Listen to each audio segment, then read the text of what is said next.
From canceled schools to closed roads, the winter storm in the Northeast has affected millions, and the cleanup is only beginning. Police say the person who destroyed parts of the Faces of Freedom Veterans Memorial in Atascadero is behind bars tonight. You'll hear what he told police. Live, local, news. KSBY News at 5 starts right now. Good evening, everyone, and thanks for being with us. Atascadero police say the person responsible for damaging the Faces of Freedom Veterans Memorial in Atascadero Wednesday has turned himself in. 49-year-old Sean Cronin of Atascadero turned himself in late last night. Cameron Poland has been following the story, joins us live in our San Luis Obispo newsroom. Cameron, he turned himself in. Did he say why he did this? John Cronin told police it was unintentional. However, investigators are taking a closer look at his story as well as the surveillance video that captured the whole incident on camera. Police say on New Year's Day, 49-year-old Sean Cronin drove his Chevy crew cab truck through the middle of the Faces of Freedom Memorial, causing nearly $15,000 in damage. He says that he didn't do it on purpose, that he was unintentional. He kind of got started in the direction and didn't know how to get out of there. So, are you guys buying that? Honestly, the detectives are working the case, and they're doing their investigation with him and the video and trying to figure that out. Evidence at the scene shows the truck drove over a curb before spinning its tires and plowing into two 600-pound benches with enough force to rip them from the ground. Police also added Cronin was driving on a suspended license and in violation of his probation for child abuse. He also has 2 prior cases of driving on a suspended license as well as a DUI charge from 1999. They say it's impossible to know if Cronin was intoxicated or not because too much time has passed since the incident. Police credit the circulation of these surveillance videos in Cronin's arrest. You know, I think with the media that was out there and the press release that was sent out and the video clips, sometimes people's conscience just get to them. Cronin is in county jail tonight. He will most likely face hit and run charges. That's a misdemeanor. He will also have to pay for the damages that he caused. Police have impounded his vehicle for further evaluation. Live and local in the newsroom tonight, I'm Cameron Poland, KSBY News. Thank you for that, Cameron. And the mayor of Atascadero is asking for help repairing that veterans monument. Tom O'Malley and the City Council hope that people will donate money to repair the Faces of Freedom Memorial. As we mentioned, more than $15,000 worth of damage was done. This is a county memorial and recognizes all veterans in San Luis Obispo County. We'll be fundraising to improve our security down here. There may be an additional railing fence put where this vandal came up over the curb. If you'd like to get involved, make a donation to help repair the memorial, we've posted a link on ksby.com on how you can help. Well, a brutal and dangerous winter storm that started in the Midwest earlier in the week has now dumped nearly 2 feet of snow in some parts of the Northeast. The storm, which is being blamed for at least 13 deaths, has left behind mounds of snow and bone-chilling temperatures. Sarah Dolph is trying to stay warm tonight in Long Island, New York. The powerful winter storm is gone, but the mounds of snow and bone-chilling temperatures remain. As much as 2 feet of snow fell in parts of Massachusetts, where wind chills reached as low as 20 below. It's a nightmare out there. It's really, really cold, and the winds are just brutal. Experienced New Englanders bundled up. I've 8 layers on underneath it. But the dangerous cold and slick roads were no laughing matter for New York City's new mayor, just 3 days on the job. People should not be on the roads today if there's any way they can help it. Many who did venture out found trouble. This was the scene out on Long Island, where cars were no match for the mounting snow. Air travel also ground to a halt at several airports across the region.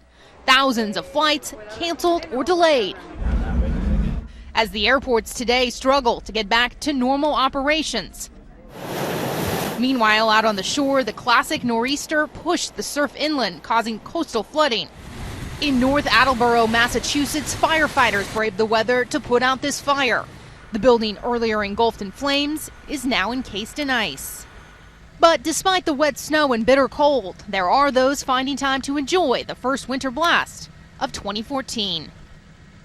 On Long Island, New York, Sarah Dolph, NBC News.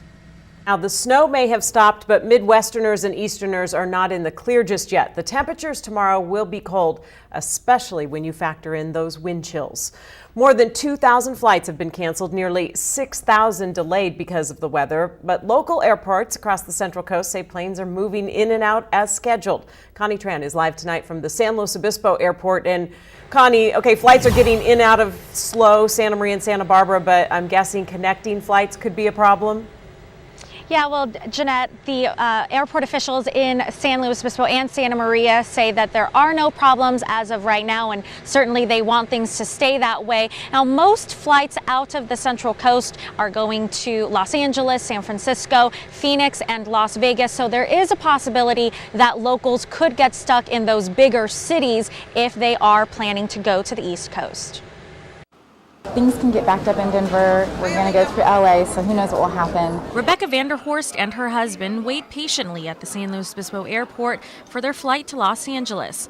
Their final destination is Denver. They haven't hit any roadblocks on their journey yet. This storm hasn't affected their flights. There's really no telling, but I'm not anticipating any problems today. So far, so good. SLO Airport Manager Kevin Buman says flights in and out of here on Friday have been relatively on schedule. Fog in Los Angeles held up one flight, but the big storm back east hasn't affected flights out of San Luis Obispo or Santa Maria just yet. Fortunately, in this circumstance, we have not felt significant effects of it on the West Coast. Buman says there's no way to know if the passengers leaving this airport need to eventually get to the Northeast, but he knows one thing for sure: passengers will get out of the Central Coast. It's important to check the status of your flight all the way through to the destination. Talk to the airline, try and get an understanding of what your entire travel day looks like, and be prepared for some possible delays if you are traveling into the Northeast. And as for now, Vanderhorst counts her blessings and continues to hope for the best. Now, Buman says in the event that the storm back east does start affecting flights out of here, out of the Central Coast, they will try their best to make sure that passengers are comfortable as they go on with their way. Live and local at the San Luis Obispo Airport tonight, Connie Tran, KSBY News. All right, Connie, and airport administrators say the key to traveling during these stressful times is to give yourself enough time and pack that patience.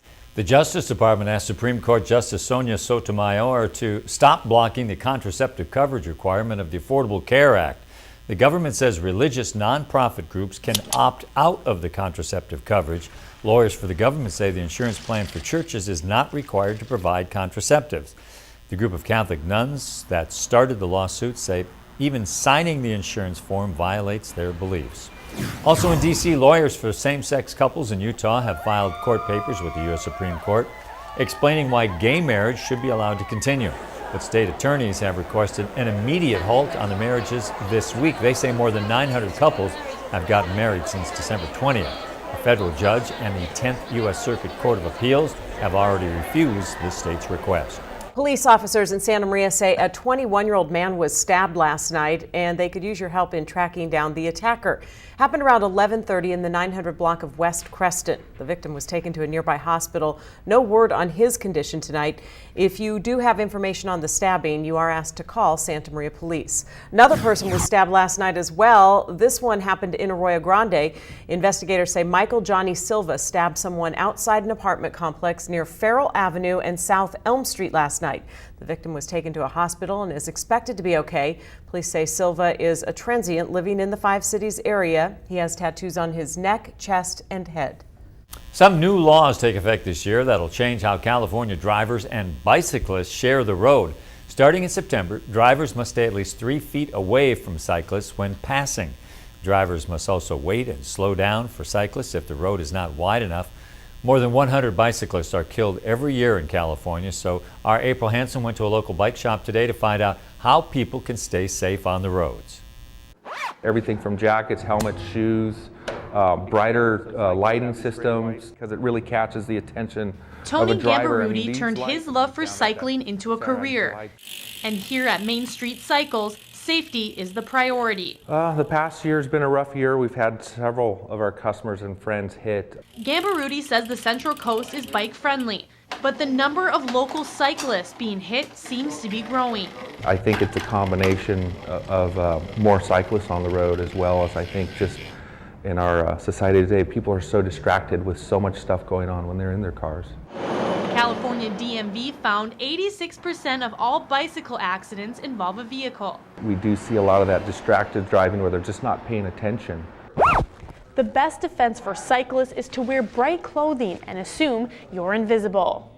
We always recommend them to ride as they're invisible, that no one can see them, and they need to never assume that someone does see them. But some local motorists say practicing safety has to be on both sides of the bike lane. Yeah, I see them a lot driving in the direction I'm coming in, and that makes me kind of nervous. I am concerned when cyclists aren't wearing proper safety gear. They all have to pass the same. Gambarudi says there is one piece of equipment every cyclist needs to wear. But it is your number one defense. The helmet. Bicyclists must follow many of the same rules as vehicles, including stopping for stop signs and red lights, riding with the flow of traffic, speeding laws, of course, and yielding the right of way when entering traffic. Foodies all over the Central Coast are salivating over some deals this month. More than 40 restaurants in San Luis Obispo County are offering a variety of special menu selections in honor of Restaurant Month. Some businesses will have a special 3-course meal for $30. It goes until the end of January. It's a great deal, and it's a great chance to try out new dishes that you might not have experienced before, even if it's one of your favorite restaurants. I know a lot of other places around town are participating. For a complete list of the participating restaurants, just head to ksby.com and click on links. Okay, holiday's over. You're getting rid of your Christmas tree. Well, have you ever wondered what happens to your tree after it leaves the curb on pickup day? Our Pierce Bly got a look, and he joins us live in our San Luis Obispo newsroom. Pierce, you've been with us a couple of weeks now here at KSBY, and you finally got to do some mulching. That's absolutely right, John. And the fragrance of pine may not be wafting through your living room anymore, but you may get a chance to use the Christmas tree you had last year for something different in 2014. Into the drum, you see those, the drum is turning, and that separates the vines. Welcome to Christmas tree heaven. If we start the pile right here, this pile is like 110 feet wide, and when we finish with it, it'll be over 300 feet long. After you take off the tinsel, ornaments, and star at the top, your tree eventually ends up at a place like this. See right there, that's the finished product. Rod Gutierrez has been making mulch out of Christmas trees for 12 years and says there's nothing better for the environment than to recycle them. There is no wrong doing composting. North County Compost in Creston sells the mulch to vineyards and gardeners in the area. But if you dropped off your tree in Paso Robles, you get it for free. What the city will do is go in there in the next couple of weeks and we'll grind the trees to a mulch and leave it on site, and then the public can come in and pick it up. But whether it's free or not, Gutierrez is just happy the trees are staying out of landfills. At least they know the Christmas trees are getting mulch, and the people can apply it to their lawn or trees. Free mulch pickup begins in Paso Robles next Tuesday, but if you don't live in Paso Robles, there are a few landfills in the area that will mulch your tree for a small fee.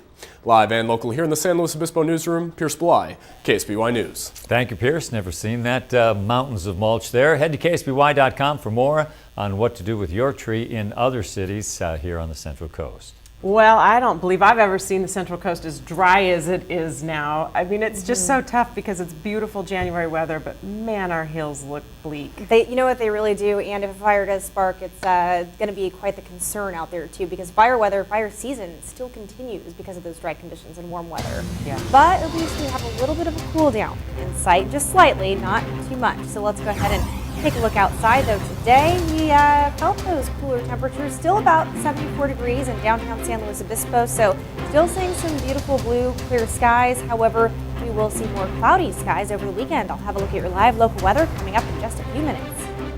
And later, we might not be seeing much winter weather on the Central Coast, but it's a different story in Wisconsin, or Wisconsin as they say back there. We'll find out how cold it'll be at the Packers game this weekend. Now, your live, local TrueView 6 weather forecast. Well, we still saw some nice blue skies today, and that will slowly start to change over the weekend and into next week as well. So this evening and Saturday evening, we do have some mid to high level clouds and a little bit of a deeper marine layer thanks to that onshore flow that we have heading into Saturday. So slightly cooler temperatures, but we are still seeing temperatures for your daytime highs in the 60s and 70s, and that is well above normal for this time of year. Now Sunday comes around and we will see a little bit of a high pressure system roll in and an offshore flow, so more of those winds coming in from over the land, so that will warm up temperatures just a bit and clear out those clouds. So Sunday looks to be a lot of sunshine out there, but humidity levels still about 10 to 20%. So that means we still have an elevated fire concern because we have dry fuels. You can see all those brown hills out here.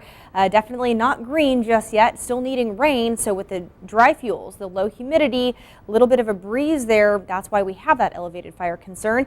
And then by Monday through next week, increase in clouds, decrease in those temperatures, slight, very slight chance of precipitation. Don't bet on that because that will most likely just come in the form of clouds. So we'll watch that over the next couple of days. And you can just see how dry it is from San Luis Obispo to Santa Barbara, LA, Barstow, Death Valley. No mention of any precipitation in sight, at least today. However, from Minnesota to Maine, looks like those folks are seeing quite the storm roll on through. We do have freezing temperatures there and below zero wind chill. 14 people have died, and that is most likely to blame on weather and traffic accidents as well in that neck of the woods. 2 feet of snow dumped in Boston today. So here's a look at your current conditions. 67 degrees in Paso Robles, 64 in San Luis Obispo, and you're looking at 60 in Santa Barbara and Gaviota, 68 in Solvang. Checking out those wind speeds, very calm. However, Tuesday and Wednesday over the southern portions of Santa Barbara County, they could be fairly strong, however, still below advisory levels. And for that day ahead, you're looking at the low 40s at the beach and coast, 35 degrees inland by 7 o'clock in the morning. Partly cloudy skies, a little bit of haze and fog at the beach, so we still have patchy areas of frost in the late night and early morning hours inland. But by noon, warming up into the mid-60s, even low 70s across the central coast, and you're looking at 58 degrees at the beach. Again, a little bit of that haze and fog layer there lingering throughout a little bit more of the early morning, early afternoon hours. But by Saturday afternoon, your daytime high 74 degrees in Paso Robles, and you're looking at 66 in Gaviota, 71 in the Santa Ynez Valley, Los Alamos and Orcutt, 69 in Vandenberg. Overnight lows, lots of 40s and 50s, but still seeing some 30-degree temperatures overnight, 38 degrees in Shandon. So that's one of the areas where we could get close to having some frost, and same story there in Atascadero, but closer toward the water. A little bit more moderate with those temperatures in the mid-40s for the overnight lows. Santa Maria and the Lompoc Valley, you're really going to be seeing a lot of cloudy days. So it's really going to be those mid to high level clouds, and the clouds will increase by the beginning to middle portion of next week. And that's going to happen across the central coast. So not just at the beach, but also in Paso Robles, as you can see here. But 60s and 70s will still be your average temperatures for the next week or so. And that is still above normal. Now here's a look at what the 101 at Los Osos Valley Road looks like. Traffic moving along just fine. John and Jeanette, back to you.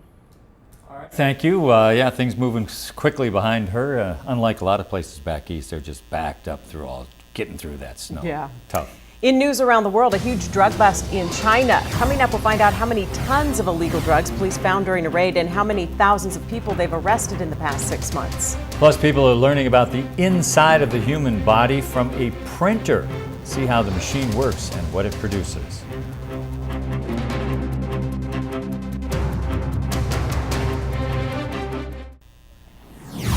In news around the world, investigators today searched the scene of a bombing of a suburb in Lebanon. The blast killed 5 people and injured dozens more. The Lebanese army said 44 pounds of explosives were placed in a sport utility vehicle.